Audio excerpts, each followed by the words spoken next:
Good morning. Welcome to another episode of Breakfast Analysis. Today we're going to be looking at the top 10 games of 2019. I wanted to get something out for the New Year's, and it didn't get it done in December. But hey, doesn't really matter. We get it out eventually, right? I'm sure nobody's doing anything over the holidays, so we're fine. And yeah, I think this will be a fun little way to celebrate this. Nobody's really doing this. I did a poll on Twitter on what people wanted to see, and people were interested in the top 10 video, which I'm really excited about because this is one that I thought wouldn't be that popular, but I really wanted to make. So we're making it anyways, which I'm happy about. Top 10 games. I was really happy about the games that I chose for this list. I spent some time narrowing things down over the holidays, like made a huge list, made it a smaller list, etc., until we got to the top 10. I'm really happy with the games I chose for the top 10. I think it's a diverse series or a diverse list, and I would probably wouldn't change the list. The ordering was very tough.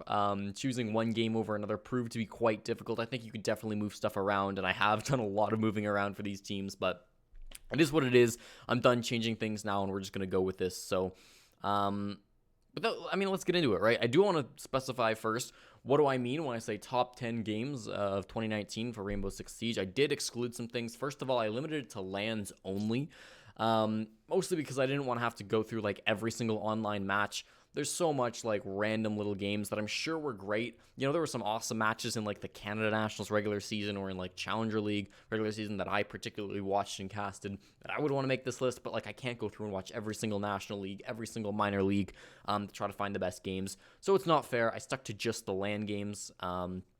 Also restricted to best of 3.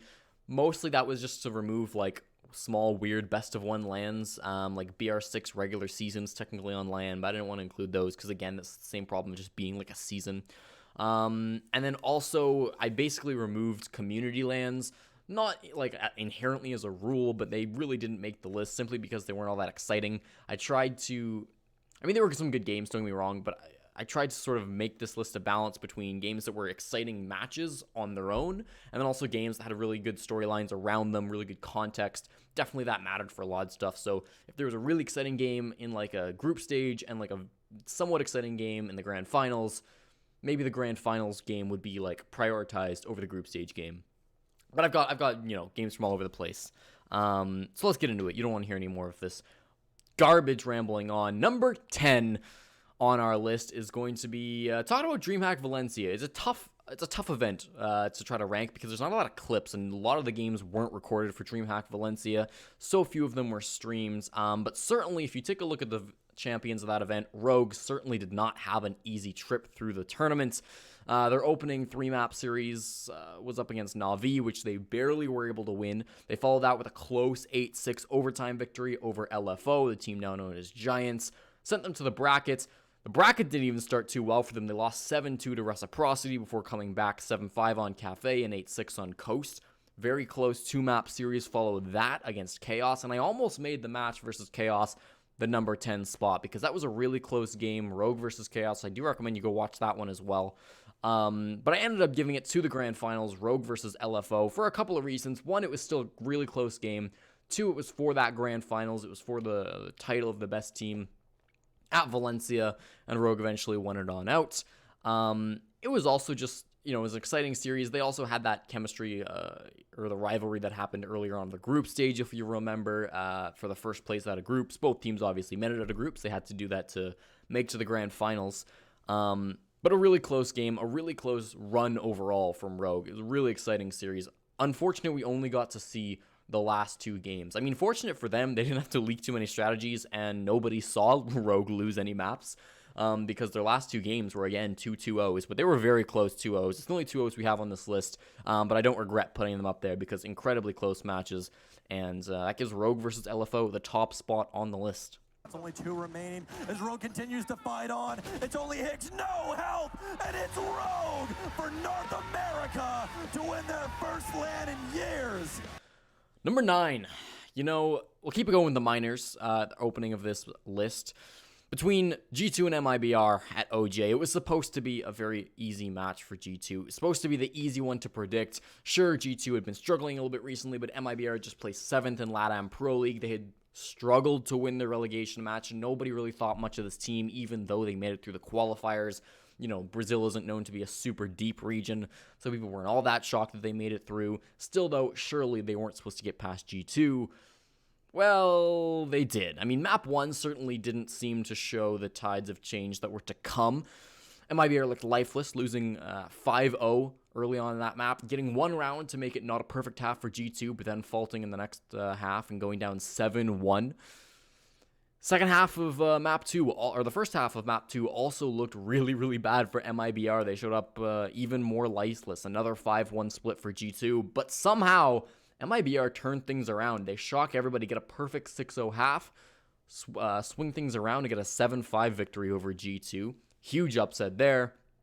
And map 3 is another very close one, a 7-4 victory for MIBR. Completely the upset, eliminated G2 from the tournament. And again, this one was a lot due to contest. It was a close game, don't get me wrong. Really exciting one to watch for a lot of people. Not G2 fans, but everybody else, basically. Really close game there. And also just like G2, they'd struggled before, but this is probably the lowest they hit in 2019. Maybe not. I mean, the qualifiers were pretty bad, losing to Eminem.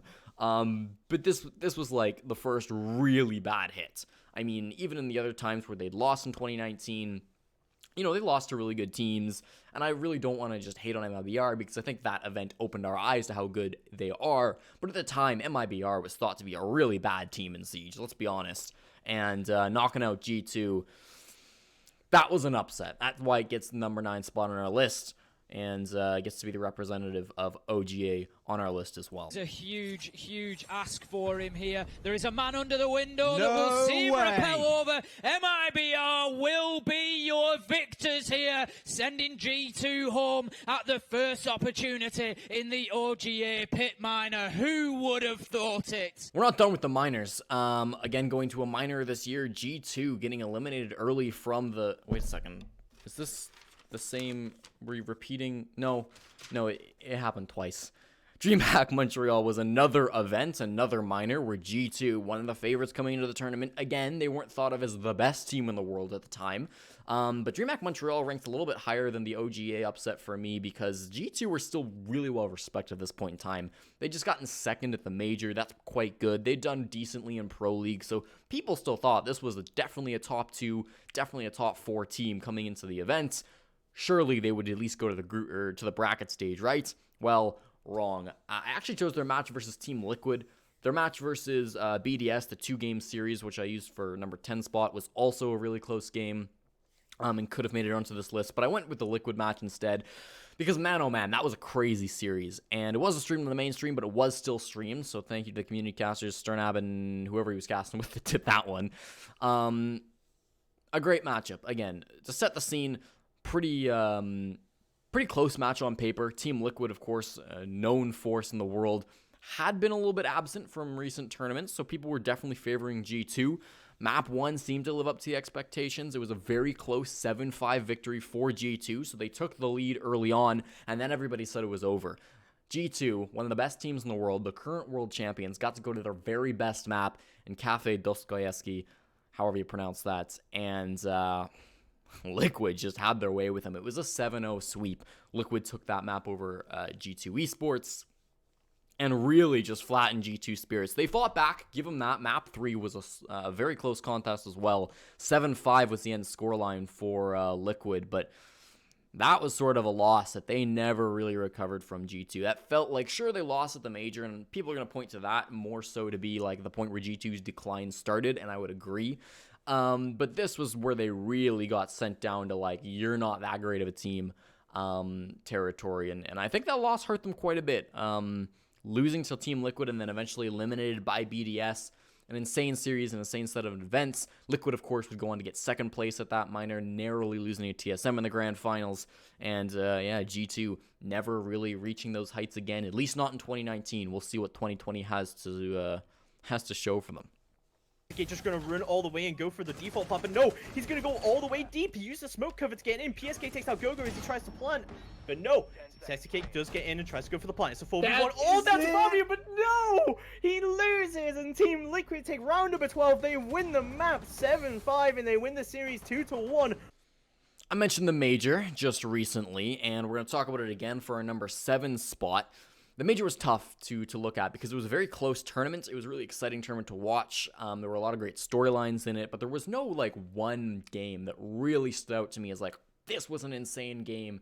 This was what everybody had to watch. I think undoubtedly the two best storylines, the two best runs we saw from teams in this tournament were from both Team Empire and FaZe Clan. So when those two teams met in the quarterfinals, it was a really close game, and that's the game that I've chosen to represent the number 7 spot on this list.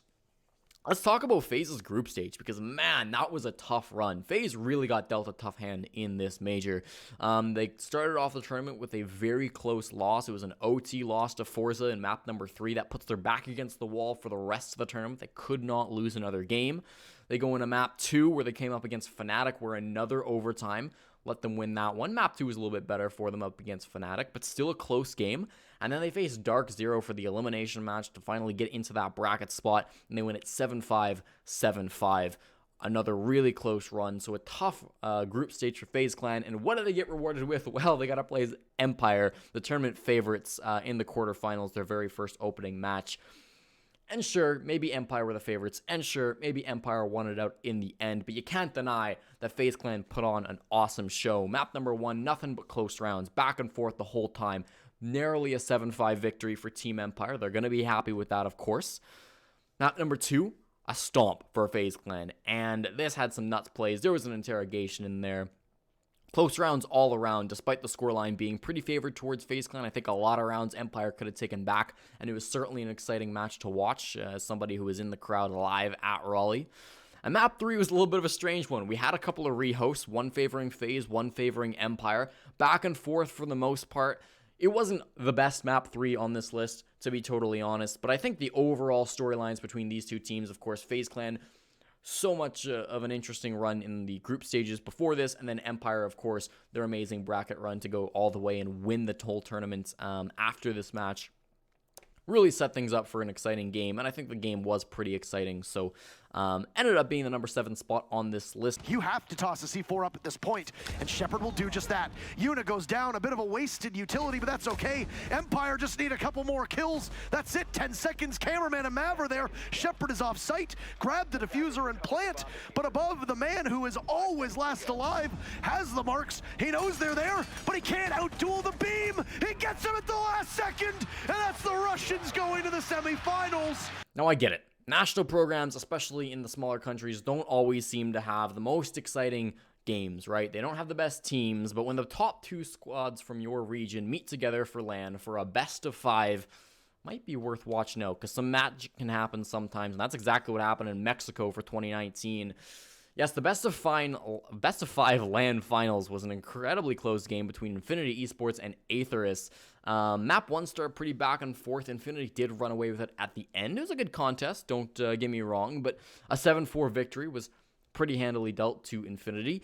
Aether struck right back, though, not being deterred. Their momentum not stopped at all with a 7-1 scoreline for map number 2, including a perfect first half. They dropped 1 at the beginning of the second half, but it didn't seem to matter. 7-1, very dominant for Aetherus. We go back and forth again with Infinity taking map number 3, an incredibly close one, 7-5, barely wrangling that one out to make it through for map number 3. They kept the lead for most of it. Good for them, but 7-5 nonetheless. Another one-sided map happened in number 4, again going for Aetherus, so you can see the best of 5. The storylines that happened completely going back and forth every single time. This one, again, pretty dominant. Aetherus take it 7-3. As we head into map number 5, I think probably most people are expecting Aetherus to take it. They've been a little bit more dominant in their victories up against Infinity than Infinity had been when they had won their maps. But that's not what happened. We go back and forth throughout the entire map. Coastline is an incredibly close contest. It gets to 5-5. It gets to 6-6. It gets to 7-7. We have maximum overtime in map 5 of a National Grand Finals. And to top it off, we get a 1v1 to end the game. I'll let you watch it because it's an insane round. But the Mexican Nationals, I mean, fantastic game to round out the first half of this list. El equipo de Infinity no tiene posición del Sedax, sin embargo no puede entrar a plantar. Alan está esperando de forma paciente, finaliza la baja y ahora sí, Fox, 2 para 2 con 50 segundos. Infinity se encuentra fuera de la puerta, Morphed está totalmente del otro lado, no pueden ayudarse uno al otro, tiene que pensar muy bien qué es lo que van a hacer. Infinity tiene la baja y ahora todas las manos de uno, Bravo tiene la otra, Impresionante cómo está cerrando la gran final. Gabo va a tomar una rotación completa. Se van a encontrar, ¡La va a se van a encontrar. ¡Es Infinity! ¡Infinity! ¡Al infinito! ¡Y más allá! ¡Infinity es campeón!